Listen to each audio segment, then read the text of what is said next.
Armored elements of the British Second Army advance on Tilburg, pivotal city of the German retreat from the southern Netherlands. The advance slows down at a Nazi-demolished bridge spanning the Wilhelmina Canal.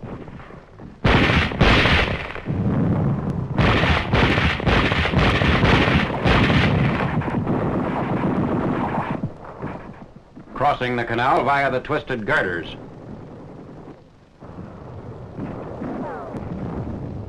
After clearing the area of snipers, the rest of the battalion crosses the canal in assault boats.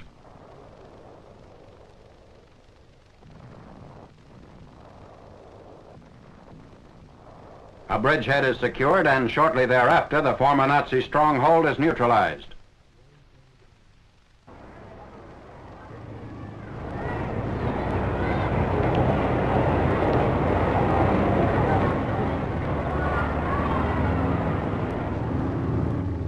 On the western flank of the Netherlands front, the Anglo-Canadian offensive to open Antwerp is expedited by amphibious operations. First of these is the crossing of the Scheldt estuary from the mainland. Objective to contact the 2nd Canadian Division fighting along a peninsula toward the islands in the estuary.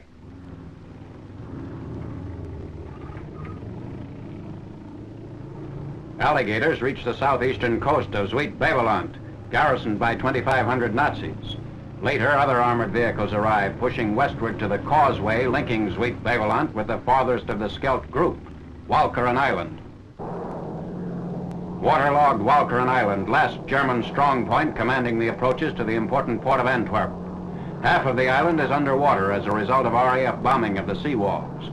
But 5 small areas garrisoned by some 7,000 fanatical Nazis pose a problem whose solution is finally found in a large-scale seaborne attack. On 1st November, a British armada of 200 ships bears down on Walcheren's western shore.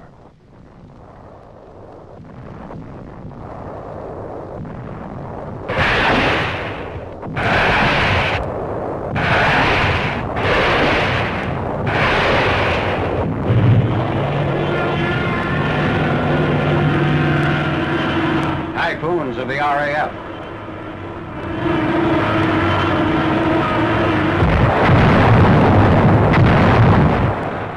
Nazi counter-battery fire.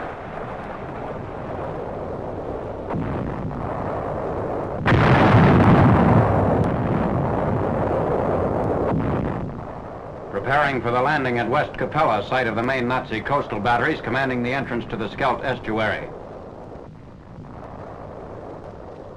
A foothold is secured, but at great cost in ships and men.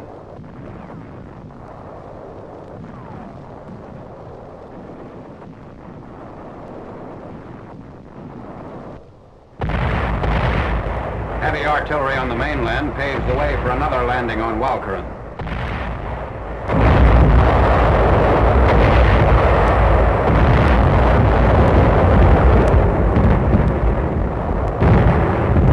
British commandos prepare to embark.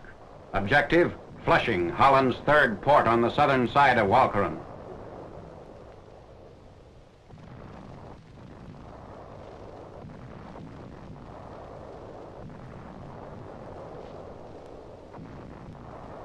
Meanwhile, several small craft set out to lay a smoke screen for the amphibious operation.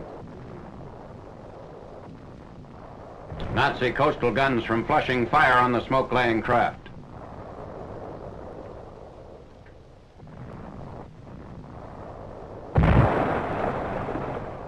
British Army commandos land at 0945 hours, meeting less opposition than Marine commandos in the West Capella assault. Fighting ceases after fierce house-to-house action, ending the last phase of the battle for the port of Antwerp, prelude to the Battle of the Reich.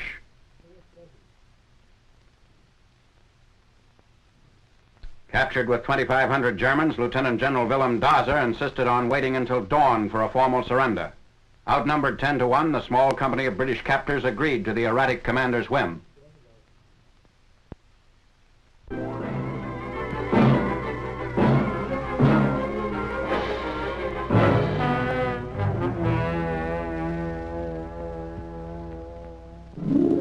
Velocity calibration test for captured 155 shells is prepared near Kornelimünster, Germany on 3rd November.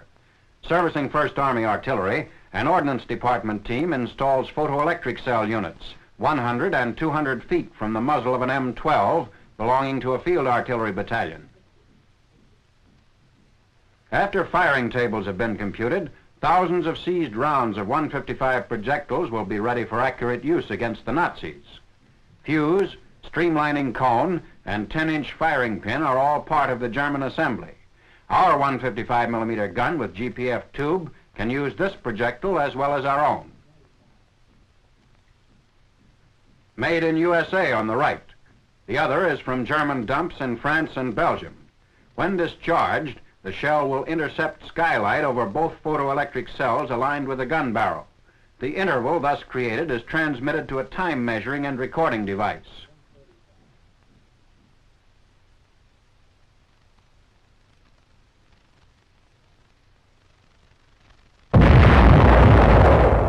The counter chronograph is accurate to 1/100,000th of a second. Velocity is distance between cells divided by time.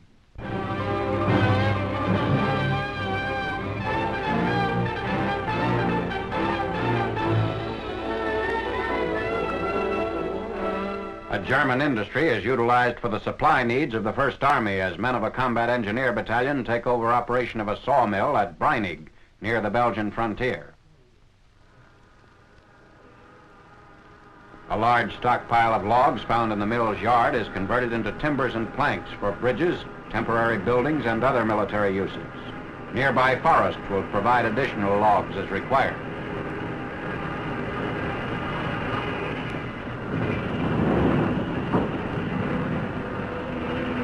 18 civilian workers who had been investigated thoroughly by the Allied military government were assigned to help the engineer detail at the sawmill. They are paid 8 Belgian francs per hour and receive a hot lunch. Production has been organized so that the mill can now turn out 15,000 board feet of lumber daily.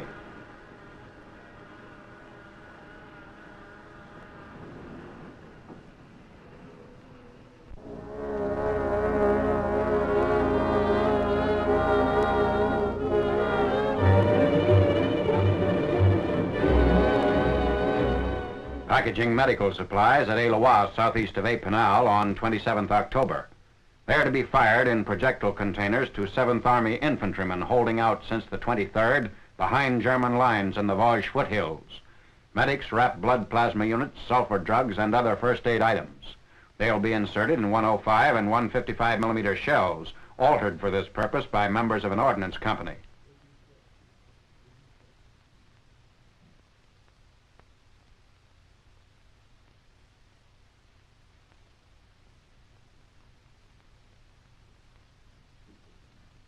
Two days later, at a field artillery emplacement, D rations and halazone tablets are packaged for transmittal to the trapped battalion, who are using bazookas and hand grenades to hold off the Germans. The infantrymen report by radio that they prefer food to medical supplies. Both are fired into them by artillery shells and parachuted from thunderbolts of the 9th Air Force.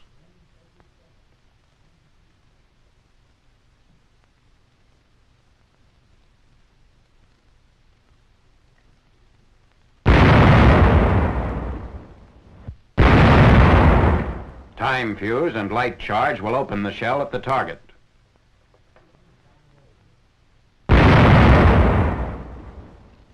"270 infantrymen of the trapped battalion returned to 7th Army lines on 31st October. On the 25th, after the Germans had cut in behind them and killed several of the battalion's staff, these men had tried to fight their way out. Mines and machine guns forced them to drop back to dug-in positions. To reach them, a relief party fought its way through the encirclement. The surrounded doughboys had beaten off numerous attacks, but the Germans apparently hadn't realized the desperate plight of the Americans. They didn't launch a determined assault until the last day, just before the rescuers broke through. First Lieutenant Martin J. Higgins, on whom command devolved, praised the discipline of the men who went hungry for 5 days. He's reported as saying, "When the first food landed, we sent word around to assemble everything in one place. Not a single man, hungry as they were, snatched a bit to eat until all was assembled."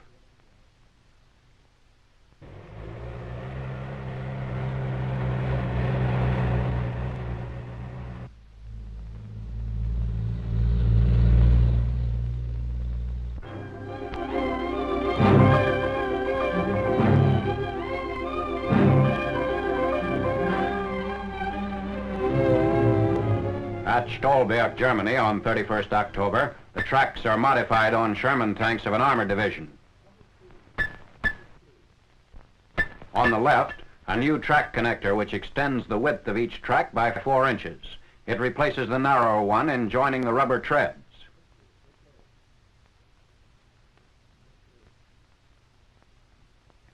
The new connector is so designed that no damage will be done if the wide shoe section is knocked off while the tank is in motion. The larger bite will give better traction through snow and mud as bad weather settles over the First Army front.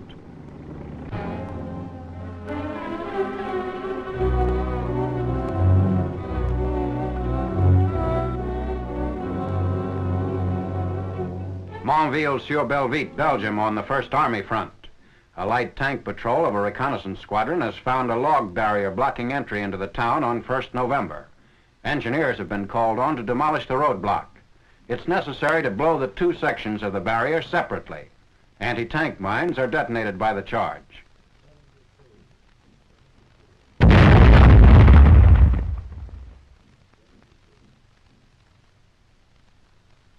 A winch is used to snake loose logs out of the block before the 2nd section is blown. Again, German mines in the road lend their force to the explosion.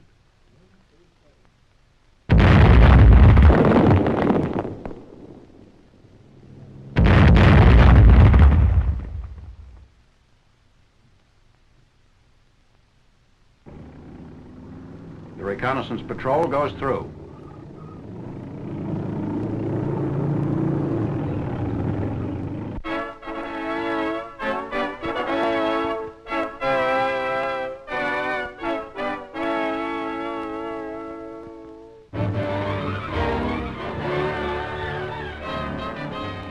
The M29C light cargo carrier, nicknamed the Weasel. Here on Bougainville, it tows a 40mm anti-aircraft gun.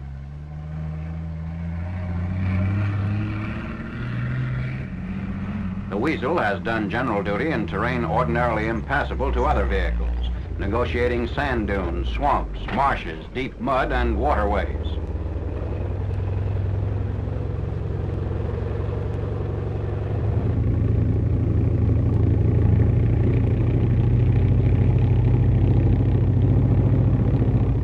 Originally designed as a cargo carrier, here on Leyte it is also used to carry personnel and medical supplies, proving extremely valuable in evacuating wounded.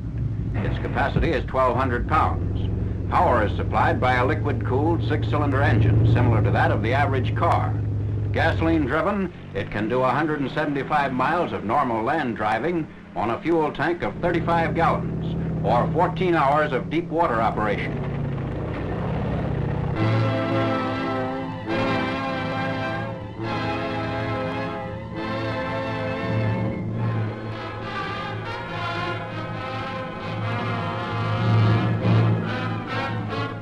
Peleliu Island airstrip, which was rapidly put into shape by Seabees following its capture D+1. Best in the Palau archipelago, the field was used for strikes against Pacific bases even while last cleanups were in progress. Marine Corps films show one final phase of the Peleliu campaign. The leatherneck cameraman shoots from a position overlooking the caves and steep ravines of the Mount Umabrogel sector.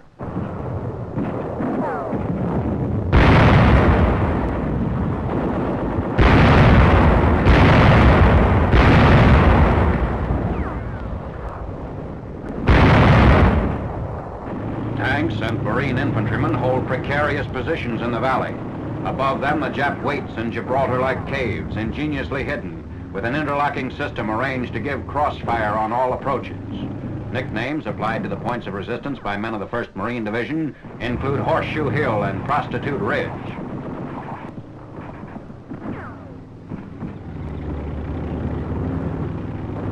During the yard-by-yard battle, the Leathernecks are often driven back by sniper fire.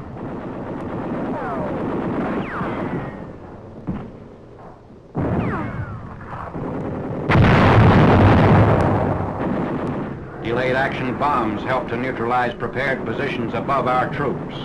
Corsairs of the 2nd Marine Aircraft Wing, operating from a nearby airfield, attack Bloody Nose Ridge.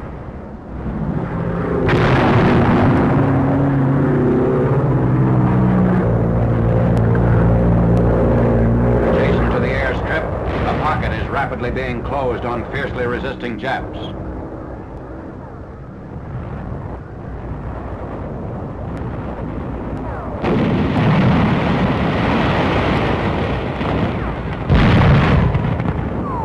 As infantrymen retire to replenish ammo supplies, the attack is picked up by flame-throwing Amtraks. Their fire is directed at machine gun nests, which are pinning down forward units attempting to scale the rugged hills.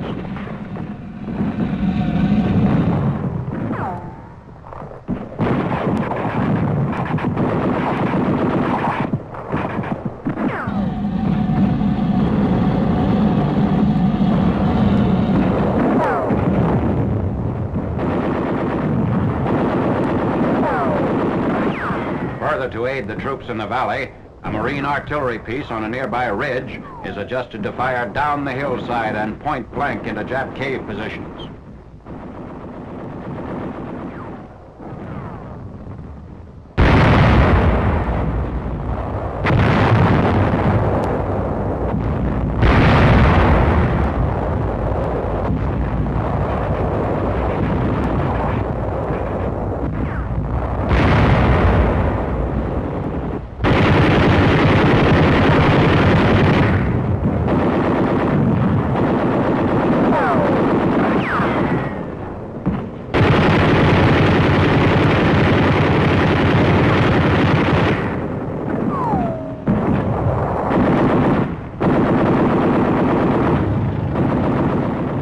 In 1 month on Peleliu, the 1st Marine Division suffered upwards of 5,000 casualties. Wounded are rescued under fire.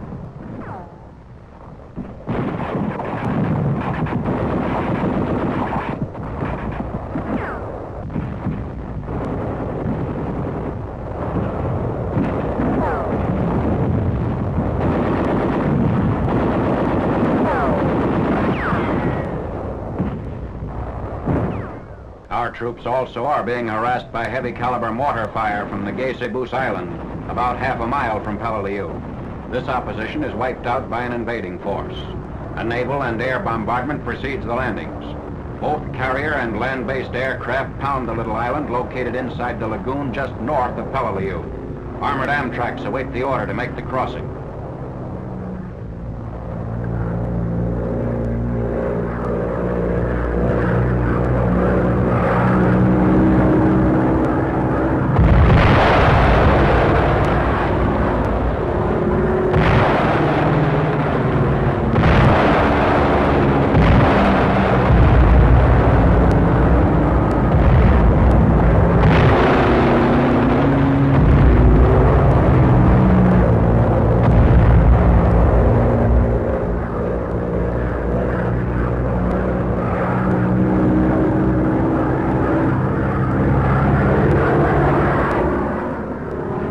Amtraks move across the lagoon on 28 September.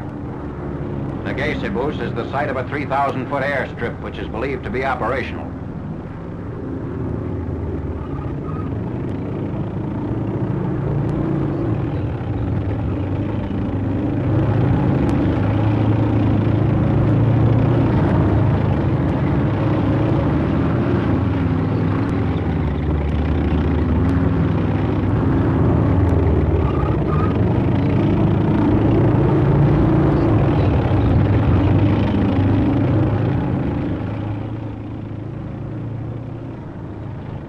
The invaders encounter only light and scattered opposition.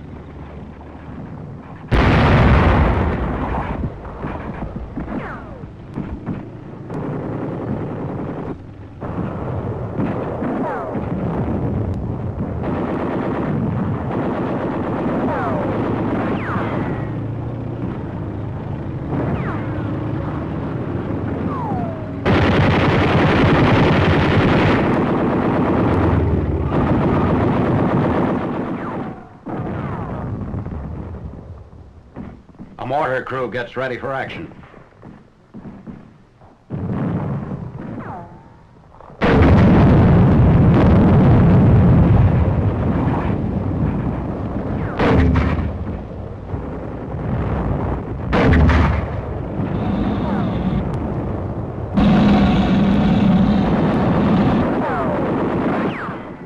few Japs change their minds about putting up a suicidal fight and come down to surrender. By mid-October, less than 300 prisoners had been taken in the Palaus, as compared with more than 12,000 killed. Prodded by one of our troops, a Jap goes up to a cave to request the surrender of his entrenched countrymen.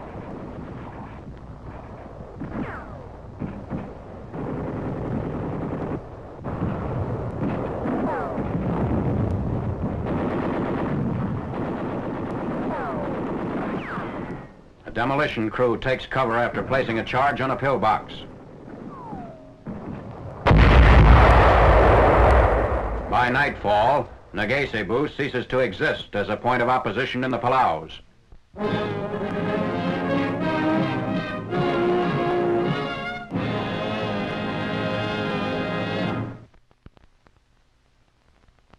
Lamina Canal.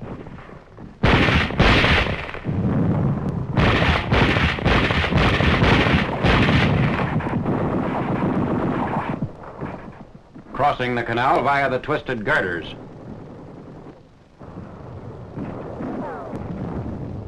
After clearing the area of snipers, the rest of the battalion crosses the canal in assault boats.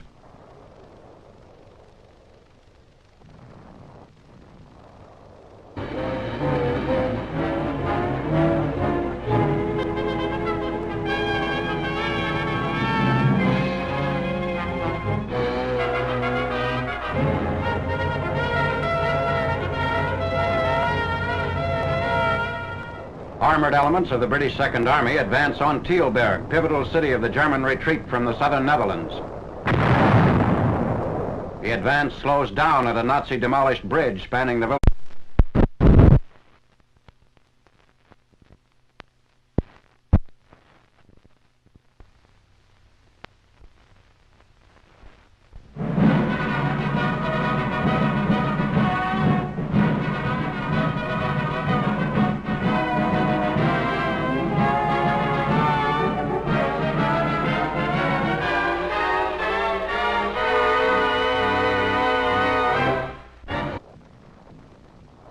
A bridgehead is secured, and shortly thereafter, the former Nazi stronghold is neutralized.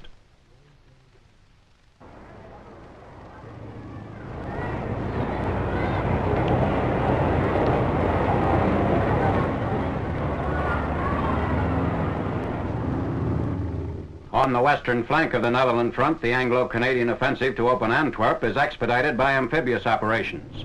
First of these is the crossing of the Scheldt estuary from the mainland. Objective to contact the 2nd Canadian Division fighting along a peninsula toward the islands in the estuary.